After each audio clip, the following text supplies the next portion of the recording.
sinasabi nyo kay mga kalyado.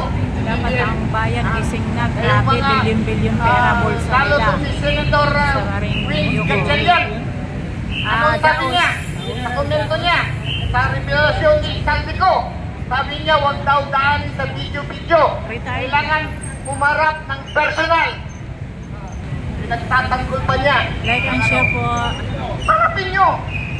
Dahil sigurado ako na hindi na yan aatras. Sinimulan na niya. Dahil papakulong na siya. Ang dami pala, hinahanap yung pala siya rin ang mastermind. Kaya dapat na sumama po kayo sa protesta na labanan natin ang korupsyon. Paano natin malalabanan? Kill the crooks. What I mean kill, parang kill the light. Stop the corruption. To resign. BBM. Magandang hapon po. May mga dumarating na. Ito, lahat ng mga kritiko ni Bongbong Marcos ay sabi niya mga stabilizers daw. Sabi naman ni Bibi Inday, hindi ito mga stabilizers sila dahil ito po'y nagpapahayag lang ng kanilang mga hinaing at hinanakit sa Pangulo ng Bansa na walang ginagawa kundi magkamali ng magkamali ng magkamali. Ang ating pong ekonomiya bumagsak na. Wala na talaga magawa. Ewan ko lang kung yung budget sa 2026 magkaroon pa yan ng pera para gagamitin sa gobyerno. Lubog na ang bayan natin. Wala nang pera. Kahit mga negosyante, tingnan mo, sumasama si Ramon Ang, namamayat na si Ramon Ang sa problemang dala-dala ng kanyang kinakampihan na presidente. Wala na talaga. Ito, maraming nagsashopping dito sa loob pero walang namimili. Bakit? Walang pera. Saan bang pera ng tao ba yan? Tinakaw nila, tinago nila sa bahay, sa kondo, sa mga residensya nila ng mga magnanakaw. Hindi nag-circulate ang pera ng bayan. Kaya nga, walang trabaho, walang negosyo, wala lahat dahil tinago. Ang iba nilabas na ng mga magnanakaw ang pera na ninakaw nila. So saan ang perang gagamitin natin lahat? Wala na dahil ninakaw, tinago. Di money did not circulate dahil tinago nila. So ano ngayon ang gawin ng gobyerno? Wala silang magagawa dahil ang pera ay nandoon na sa mga magnanakaw. Hindi na nag-circulate dito sa ating ekonomiya ang pera ng tao dahil sinago na ng mga buhaya. Sila lang ang nakikinabang sa kanilang kinawat na pera. Saan? Ano ang mangyari sa bansa natin? Siyempre babagsak ito. Wala nang ang tiwala ang mga ibang mga negosyante dito. Dahil ayaw na nila kay Bongbong Marcos. Tingnan nyo sa APEC Summit. Tingnan nyo sa ASEAN Summit. In-stop siya ng mga leader para siyang may herpes na para siyang may sakit pa na iniiwasan ng mga leader presidente sa ibang bansa. Hindi niya yun nakuha na iniiwasan siya dahil ayaw na maawa sa kanyang pagkamagnanakaw na tao. Yung tatay niya sa Guinness World Book Record nagiging #1 magnanakaw. So, yung anak pati pa rin sumobra pa ang pagkamagnanakaw. Ito po ang mga katotohanan at kadahilanan ng pagsasakripisyo natin dahil gusto natin na mawala siya bilang Pangulo dahil wala na talagang naniwala sa kanya kasi nabubulgar at nabubulgar ang kanyang mga ginagawa. Sabi niya, papolitika lang itong mga ginagawa ninyo. Hindi papolitika dahil kung sabihin mo Bongbong Marcos na ito po'y papolitika, wala ka na sa 2028 dahil 6 years term ka lang. Ang aming tinatawag na accountability sa iyo Bongbong Marcos, bilang presidente ng bansa. You are liable sa mga ginagawa mong pagnanakaw sa pera na tinatago na ang pera na yan ay nakapabagsak sa ating ekonomiya dahil wala ng perang nag-circulate sa ating ekonomiya. Balik-balikan ko, wala ng perang umiikot sa bansa para magamit ng tao dahil tinago ng mga magnanakaw sa bahay nila, sa kondo nila. Ang iba, nilabas na sa ibang bansa. Ang tawag niyan, capital flight. So wala na tayong magamit pang negosyo, pang sahod ng tao. Ayun, lahat. Kasi wala nang nag-circulate na pera. Kaya nga, kawawa ang taong bayan. Bongbong Marcos, enough! Tama na! Sobra na! Umalis ka na! Ibigay mo sa isang taong kwalipikado sa trabaho ang trabaho mo dahil hindi ka marunong magtrabaho. Bongbong Marcos, marunong ka lang magnakaw pero hindi ka marunong magtrabaho. Puro ka lang nakaw, nakaw here, nakaw there, nakaw everywhere hanggang ang bansa ay nalulustay mo na sa kanakawan na ginagawa niyo ng mga tao mo. This is not politics and we are not stabilizer. We made you accountable sa mga ginagawa mong pagnanakaw. Katulad ka ng Chief Executive Officer ng isang kumpanya na nalugi ang kumpanya dahil ninakaw mo ang pera. So kung nalugi mo ang kumpanya, nalugi mo ang Pilipinas, dapat magbitiw ka.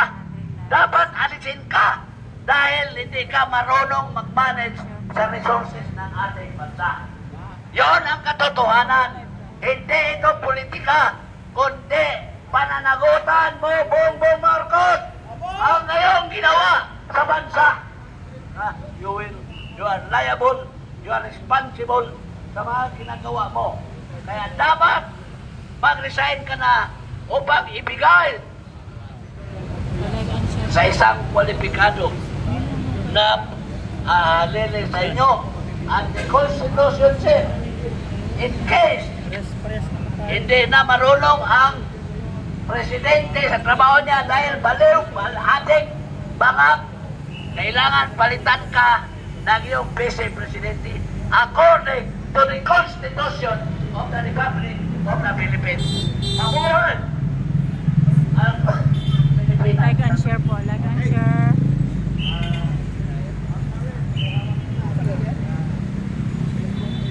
Like and share po. Mga kababayan, sa araw na ito, nagsalita na po si Saldico at itinuro niya na ang mastermind si Marcos Jr. Tingnan niyo po sa media, mahigit na 12 million views ang video ni Saldico na nagpapahayag na ang pagnanakaw ang malawak na pandarambong ipinag-utos ni Marcos Jr. Sabi ni Saldico, bago siya patayin, ay ituturo na niya ang mastermind. At walang ibang mastermind na itinuro, kundi si Marcos Jr. At ito ay isang act of redemption on the part of Saldico. Tinamaan po siya ng konsensya niya sapagkat makikita na ang layunin talaga ay hindi lamang patakasin si Saldico, kundi siya mismo ay gawan po ng masama. According kay Saldico, lumantad siya dahil ipa-assassinate po siya. Papatayin po siya. Babarilin siya. Sabi niya, alam na niya na papatayin siya, kaya sa araw na ito, isiniwalat na at ibinulgar ni Saldico na ang punong kriminal na nagpapatupad ng manawakang pandarambong at pagnanakaw sa kaban ng bayan, walang iba kundi si Marcos Jr. Si Saldico at sila Romualdez ang tawag sa kanila, mga conspirators. Pinakamalala na gobyerno ngayon, ito kay Marcos Jr. Walang ibang nagnanakaw sa gobyerno, kundi ang presidente mismo ang nangunguna upang ang mga magnanakaw at buhaya at mga kurakot na politiko will have their happy days in government. At ito ngayon kinumpirma ni Saldico na all along ang gimmick ni Marcos na mag-inosente-inosentihan, mag-arti-artihan at magdrama na kunwa-kunwari nagpapaimbestiga ang Kulukoy, siya pala ang mastermind. At dahil dyan, pakikinggan natin ang boses ng isa sa ating mga kasama ngayon, sapagkat ito po ay hanggang hindi bumababa si Marcos, walang uuwi mula sa EDSA na pagtitipon na ito. Ang ating mga kapatiran na Iglesia na Cristo, 1 milyon ang kikilos simula na sa November 16, 17, and 18 according to the reports that we have received. At dito sa EDSA, open to all ang gustong manindigan na tapusin na ang kabulukan at pagkamagnanakaw ng gobyerno ni Marcos. Open kayong pumunta sa EDSA, mapayapang pagtitipon, sama-samang pagkilos upang papanagutin ang pinakapunong salaring kriminal na mastermind at pasimuno ng 1 trilyon mahigit pesos na pagnanakaw. Itinuro na ni Saldico ngayong araw, mahigit na 12 million views ang video na ito. Hindi ito AI, ito ay authentic at ito ay binibitbit ng malalaking media outlet.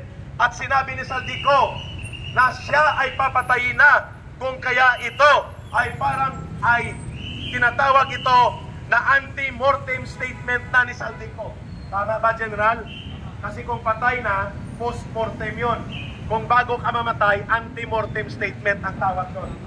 Kaya ito ay parang anti-mortem statement or anti-mortem confession ni Saldico na siya ay papatayin na, kaya tinuro na niya ang mastermind si Marcos kung bakit nalulunod sa baha, nalulunod sa korupsyon ang buong bansa, na mamatay ang kababayan natin.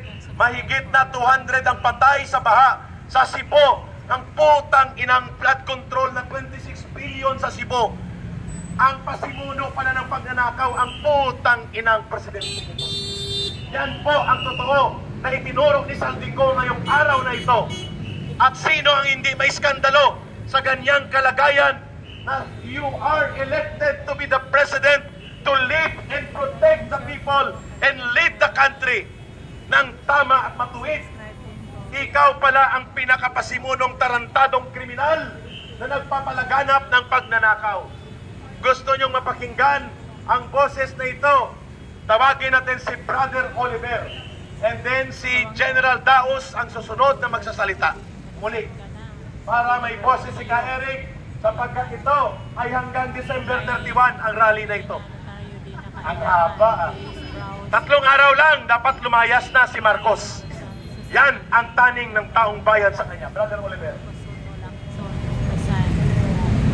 Magandang hapon po, kababayan. Magandang hapon po sa mga vlogger. Magandang hapon po dito sa Robinson. Pinagbigyan na naman po tayo. Ito, tawagin po natin itong super. Bakit po ba super? Papaliwanag po natin bakit super.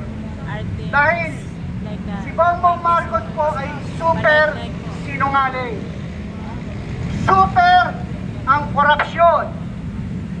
Super ang kalokohan at kasinungalingan na ginagawa niya sa mamamayang Pilipino. Ano po ba ang ginagawa natin ngayon? Kaya tayo nandito, pinaglalaban po natin ang karapatan ng bawat Pilipino.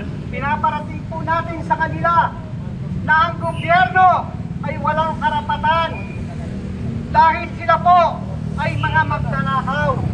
Ngayong araw na ito, nagsimula po kami upang iparating sa mamamayang Pilipino na si Congressman Saldico ay nagsalita na. Ipinahiwatig niya na ang katotohanan. Sinabi niya na po kung sino nag-uutos. Sinabi niya na po kung ganong kalaki. Super duper 100 billion ang dapat nakawin sa gobyerno. Ano ang mga nangyari po na kalamidad na pinakita ng Panginoon sa atin? Super baha. Maraming taong namatay.